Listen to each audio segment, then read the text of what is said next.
Last night, the Dodgers battled back to take a 3-2 lead in the World Series. Tomorrow night, they'll look to clinch their first title in 32 years. It all starts at 7:30 Eastern, 4:30 Pacific on Fox and the Fox Sports app. See, it's different. With the Lakers, they were bad for like 6 years. Then an hour later, they won the title.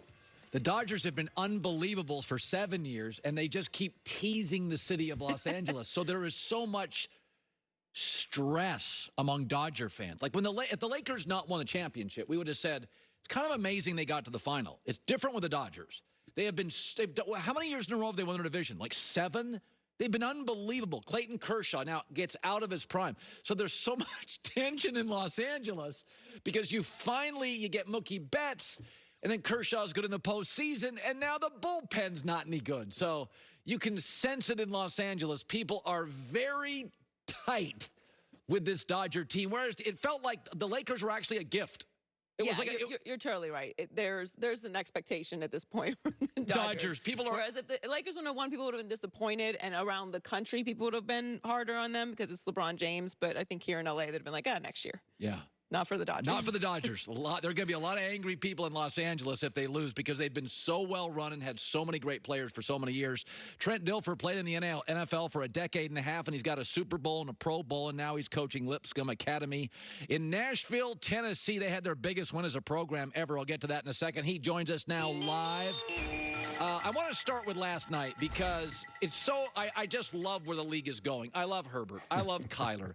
We got 3 kids coming out of college next year. But I do wonder, I worry about this, is I watch Russell Wilson, and I'm like, okay, it's one thing to ask your quarterback to be magical 7 times a game. It's another to ask him at the team hotel, are you ready for 4 hours of being the life preserver?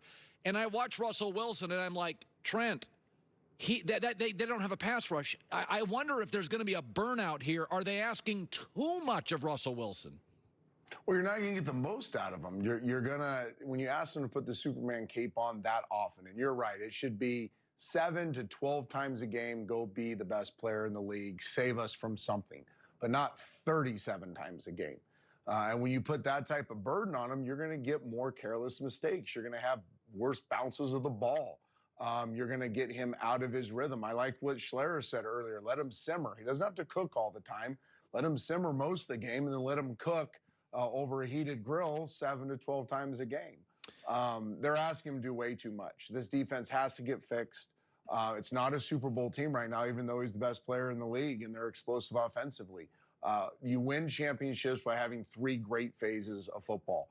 You can have a lead dog. Your offense can be your lead dog, but those other 2 phases have to be complementary to it. And right now, this defense doesn't give him a chance to finish the race.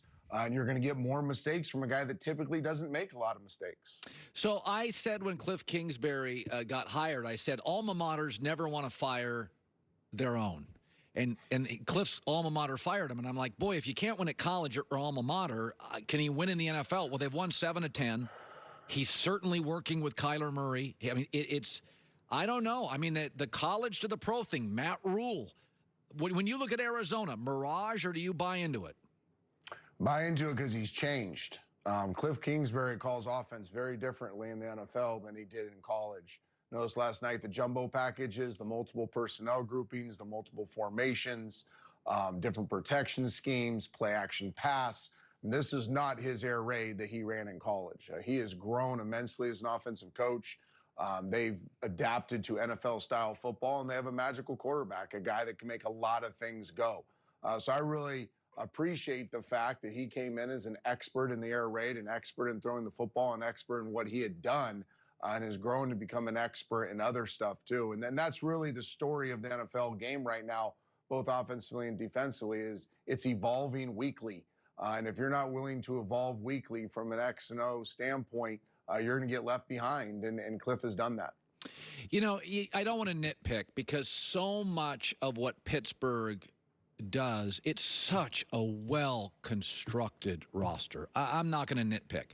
But I will say this. I've seen them be talented and good before, but they lost to the details of New England or the details of Peyton. And we know Andy Reid's a detail freak. And I watch them, and boy, they let Philadelphia hang around and Houston hang around. And Tennessee was really cooked at half. they're so alpha. They're so aggressive. They're so male. And there's so much to like about them as a football fan. But, man, sometimes when I watch Pittsburgh, why is everybody kind of hang around games they dominate? What do you see? They haven't been able to really finish off a game with their offensive line in a two-back set or multiple tight ends and just tell you we're going to run the ball and run it down your throat for a while now.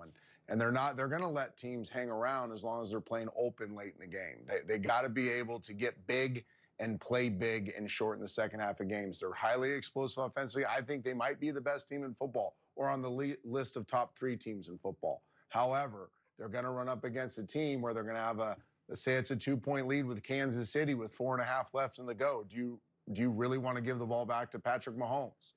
They got to get bigger, better at the end of games and end the game in big packages, telling the other team, hey, here it comes. Here comes Connor. Here comes a back coming downhill on you. We're good enough to tell you what we're going to do and do it. I don't like firing coaches. I never advocate for it, but I do think you can make mistakes. I think Arizona with Steve Wilks just said, hey, he's a coordinator. We rushed it. It doesn't work. And now it doesn't define Arizona. Nobody's talking about that. I watch Dallas. When I see Andy Dalton get knocked out, nobody confronts Bostic. One Cowboy comes over. I think, oh, wow, this is irreparable. This is not a team. This is just guys wearing the same color jersey. What do you do in Dallas? How do you not let this year define you? I think it is going to define them. I think it's an organization that lacks passion right now. If I were to find one word that McCarthy lacks and this team lacks, is passion. Who's the fire breather in the organization? It's Dak Prescott. He's the only one, and he's hurt right now. You need fire breathers. Last time I checked, football was really hard. It hurts. It's long. It's lonely. It's not fun all the time. And you guys have a ton of passion, a ton of energy. They breathe fire when they step into the office. They breathe fire on game days. It's who they are. And they elevate the level of everybody else because they have so much passion. I can't think of one Cowboy coach or player that has that type of passion. You go around the league, you look at the teams that are winning, and you're immediately going to go, oh, yeah, that's this guy for that team. That's that guy for that team. Can't find one for the Cowboys. What happened yesterday was simply a bunch of guys that lack passion. So when they see an egregious thing happen on the field, they don't have the fire inside their bellies. It's not who they are to then go defend their teammate that's been cheap shot on the ground. I think it starts from the top. I think Mike McCarthy's always been a very academic head coach. He's always been a big thinker. But if you look at the end of his Green Bay years, go back and look at their lack of passion. His last couple of years in Green Bay, it's what we talked about all the time. The team had no fire. Football's not just about Willies and Joes and talent and salaries and big plays and highlights and all that stuff. It's a hard game. It's a hard game at every level, coach and player, and auxiliary staff. And you better have people that are gritty and passionate to get you through the tough times. And right now, the Cowboys don't have it. Are you even a little surprised that how it's pretty quick? He's had two tough outings, but Brady's development, rookie guys, new guys, are you surprised at all by how kind of quickly it's synced up?